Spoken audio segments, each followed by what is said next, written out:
Well, the good news is that after the sort of rather unfortunate experience with Diana and with Naomi Watts, this is basically, if you can imagine, the polar opposite of that film.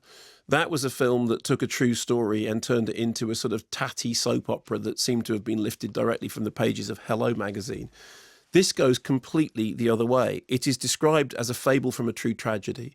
It's directed by Pablo Larraín, who made Jackie, which obviously this is kind of a thematic companion piece because there are similar.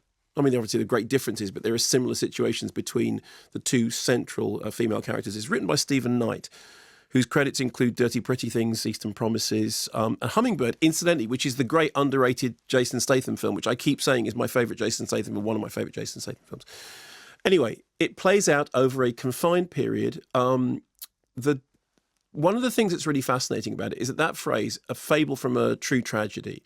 The film is rooted in stuff which is true, but it is invented. It is an invention. It is a fiction. But for all its invention, it feels very truthful. And I think the reason for that is, well, there are many. The first one is I think that Kristen Stewart is brilliant. I mean, I think she's a great actor anyway, but I think she's so good in this. It's not to do with capturing mannerisms that make you think that's a good impression. I mean, I've heard Anthony Hopkins was talking about playing Nixon and saying it's not a matter of doing an impression of somebody. It's a matter of giving an impression of somebody whilst playing the character yourself. And Kristen Stewart has always been brilliant at accents, but what's great about this performance is the physicality of it. You mentioned, incidentally, at the end of that interview, you mentioned the dance sequence. The last time, I mean, Pablo Larraín came on the programme during lockdown to talk about Emma, which of course is a movie in which dance is central to the narrative.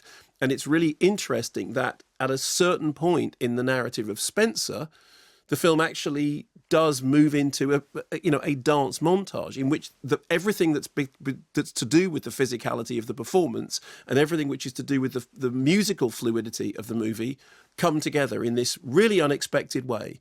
And then that elevates it to another level. So firstly, I think her performance is great, and I think that the musicality works really, really well. Secondly, it feels truthful because there are things like the weaponization of food, which kind of becomes a central theme of it. At the very beginning, you said at the beginning when you first went to see it, you weren't sure in the first 5 minutes whether you were in the right film. Yeah, first 90 seconds, two minutes particularly, I was just thinking, because there isn't a title sequence or anything, and I thought it was some strange, maybe it was going to be a horror movie or some kind of mystery thriller. And you see all these kind of these things which look like they're boxes of munitions, yes. But actually it's the food being brought into, and then Sean Harris doing that fantastic, Once More Onto the Bridge. He is brilliant. And the film, I think, brilliantly captures that idea that she has been put in a position in which her agency and her identity has been stripped away from her, and her relationship with food is torturing in this particular circumstance.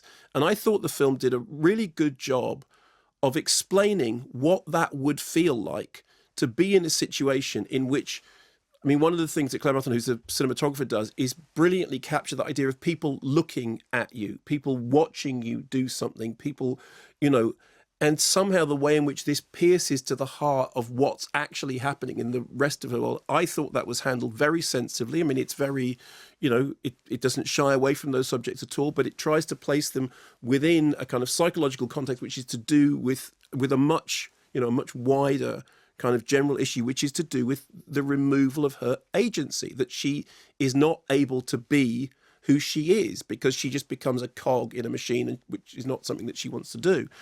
There are times that the screenplay can be a little too, I use this phrase incorrectly. When I say on the nose, I mean a little too direct.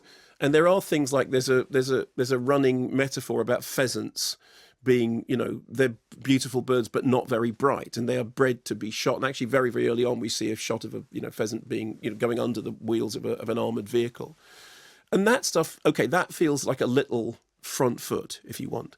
But for most of the time, what this film is doing is offering a completely coherent internal psychological portrait of somebody within a confined period of time, within a confined space, that on the one hand plays as a ghost story. I mean, it is a ghost story. Obviously, you talked about Anne Boleyn there, but the film is a film haunted by ghosts. It is a film haunted by the ghosts of the past and haunted by the ghosts of the present. There's the thing about in this house, you know, past and present are the same thing, and there is no future, which is almost the kind of the compressed, distilled version of what a ghost story is. I thought you were going to do some Sex Pistols there just for a minute. No, I think the no future thing is, and incidentally, because I did talk to Pablo Larraín and I said, when you heard that line, no future, did you think Sex Pistols? And he said, I did, but I haven't asked Stephen Wright whether that's what he thought. Okay. But you don't say no future in a film about the Royals without the ghost of Johnny Rotten in the background. And then the other thing, of course, is the music by Johnny Greenwood is fantastic. And the best way of describing it is it's like a string quartet goes to hell. It's got, on the one hand, this kind of very orchestrated Baroque, you know, sort of string quartet beauty. And then this kind of then changes and slides into freeform jazz, which kind of captures the inner anxiety of the central character. And then there are these kind of horror movie inflections. There's a thing that happens when you hear two strings like going, like creaking against each other in a way that really feels like this is turning into a ghost story. And there is one section, in fact, there is a very specific section, moonlight, mist. You know, we could almost have walked into a scene from the others. And I think that Johnny Greenwood's score brilliantly brings all those things together. So, terrific central performance. Very good script, if occasionally too on the nose in what I mean by on the nose. Brilliant central performance.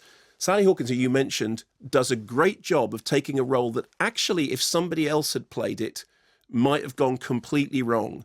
And Sally Hawkins takes it and turns it into something that becomes a kind of a symbol of, you know, love and heartfelt. You know, there's this central thing, what you need is love. What you need, which is a kind of... which is sort of, in a way, the kind of this one of the central themes of the movie, that what you need is love. I was really impressed by it. I was really, and I've seen it twice, and both times I've thought, this is really very good.